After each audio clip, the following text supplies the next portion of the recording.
Welcome back. So I want to make this program with blackjack terminal program a little bit more interactive. Right now we can run it, but all of our commands are hard-coded in here. So let's try and hook this up so we can actually type things into the keyboard and really interact with this program. Let's also add a little helper function here that will tell us the actual scores of these. Let's see. We can do the scores of what the dealer has and what the player has. And let's see. So in order to do that, I'm going to make some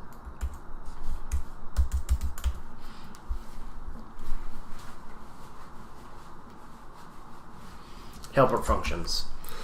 I'm going to make a helper function that says function card value. And the way in blackjack, an ace is worth 1 or 11, and face cards, jack, queen, king are worth 10. Everything else is worth just its numerical value. And we're going to simplify this a little bit more and say that an ace is strictly worth 11. So I want to say if the card.face equals A, return 11. If jack, queen, king, if the index of the card.face is greater than or equal to 0, return 10. Else, return card.face.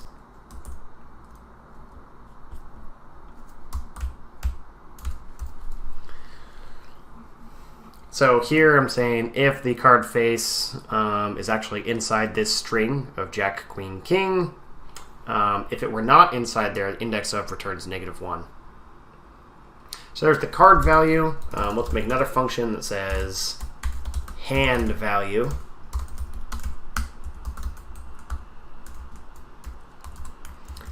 And what hand value is going to say is we can actually return the hand mapping the card value for everything in their hand.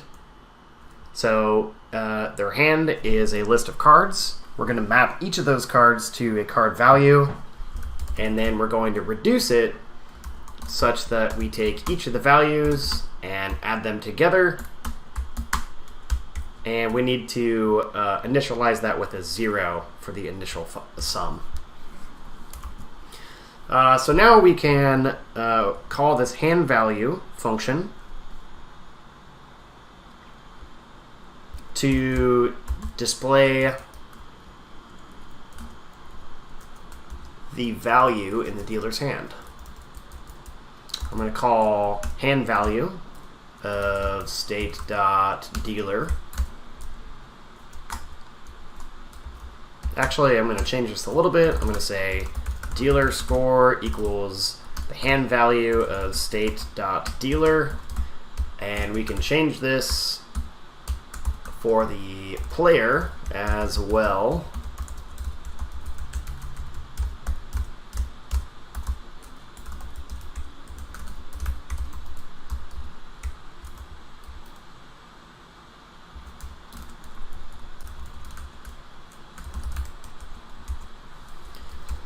So now when we run this, we can actually see the scores of the player and the dealer. So I just ran the program again, and in the beginning, before they're dealt, they have no score. The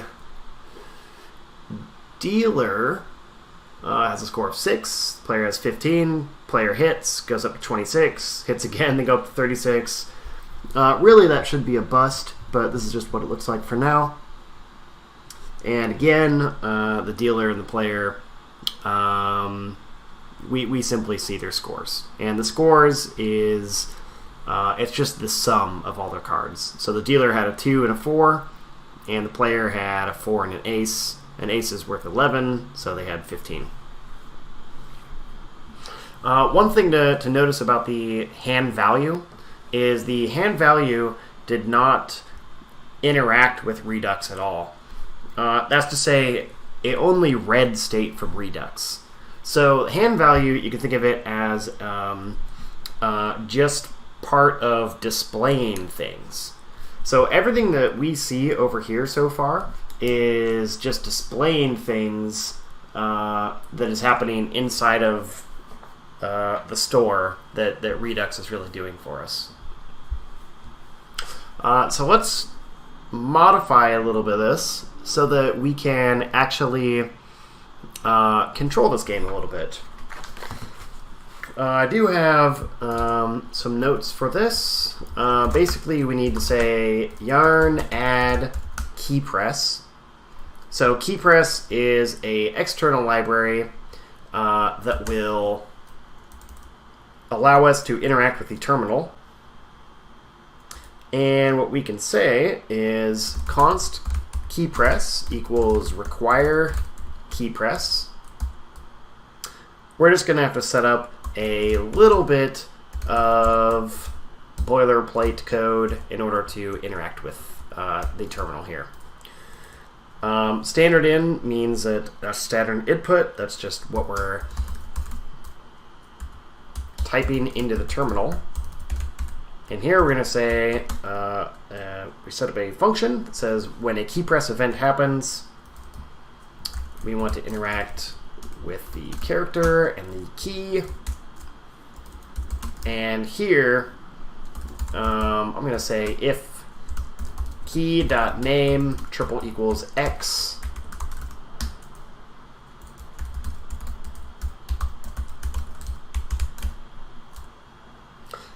what this means is we can quit. So we're just going to detect if someone, we're going to see exactly what everyone types.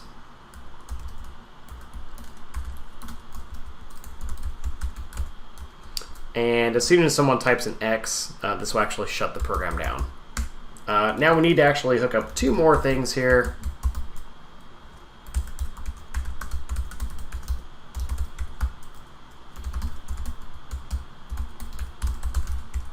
So these will keep the program running until someone presses X. Again, this is actually just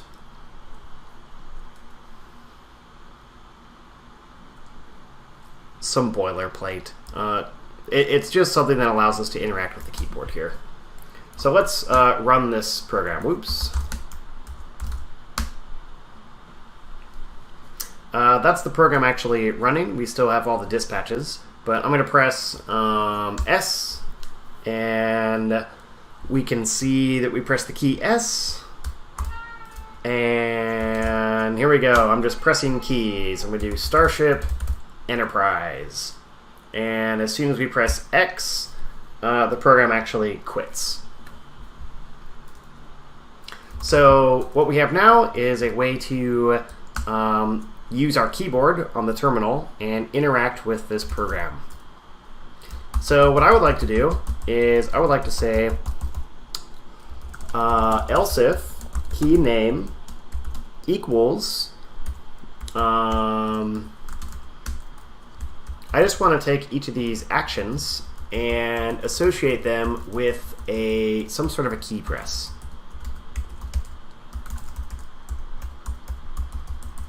And I'm going to delete all those actions. And let's see. So I want shuffle to be associated with R. I want D to be associated with deal. I want H to be associated with hit. And I want F to say finish the hand.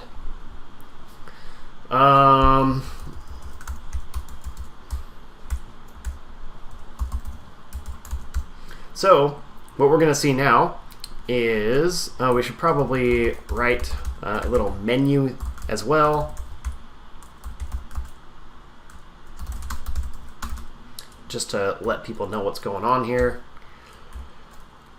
So we're going to have R means shuffle, D means deal, H means hit, and F means finish hand. and X means quit.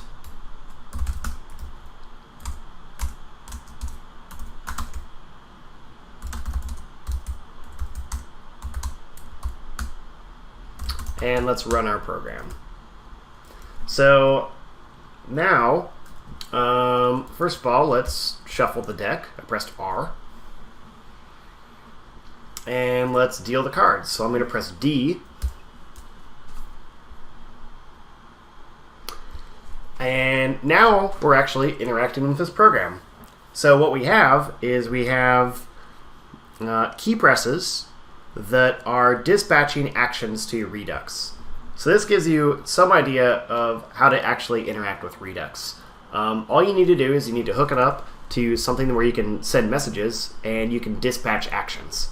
Now, when we look at this from the React side, we're going to need to hook this up to things like a key press or an on-click event. But just remember the dispatch function. Because right now we're looking at this very raw. We're looking at very raw Redux. But what happens when we put this inside of React, at the end of the day, we're still just dispatching actions to the store. And then our React application is going to be subscribed to the store, and it's going to be rendering the state. So here, our notion of rendering the state is very simple because we are simply printing text. But in React, that just means that we're going to be displaying things inside of components on a web page. So let's keep doing this. So I'm going to press H for hit. And here I've got 11 versus 17. I'm a little bit afraid that if I hit again, I might go up. But let's do it. Yeah, so I actually went to 23, and that means I'm busted. So if you go over 21, that hand is done.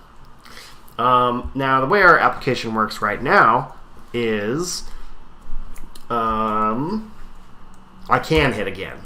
So I could keep hitting all day. In real blackjack, you can't actually do this. So here I should really say finish hand. I should manually shuffle the deck, and then I can deal it again, and maybe I'll hit this time, maybe I'll hit again. I busted again. So even now that we have dispatch on this, I believe the next best thing we could do for to make this application a little bit more complicated is we could actually add some states to the game. So right now I can keep hitting, and you can see that my hand just grows and grows and grows and grows. But we could actually add some logic inside of our reducer to prevent us from doing anything that would ever get in a wacky state. So in the next video, we're actually going to add some logic, which is going to be all about preventing errors and preventing our application from ever getting into a situation like this, where we can prevent people from hitting. In fact, I'm just going to keep hitting here. Take a look at the numbers on that deck, because there's only 3 cards left in the deck, and we can actually crash this program. So there's 2 cards left in the deck. I can hit again. There's 1 more. Now there's nothing. So what happens if I hit right now? Well, if I hit right now, the entire program crashed because the user drew 1 more card than the application was even able to get out. So number 1, we should prevent this error where no one should be able to ask for a card if no card is there.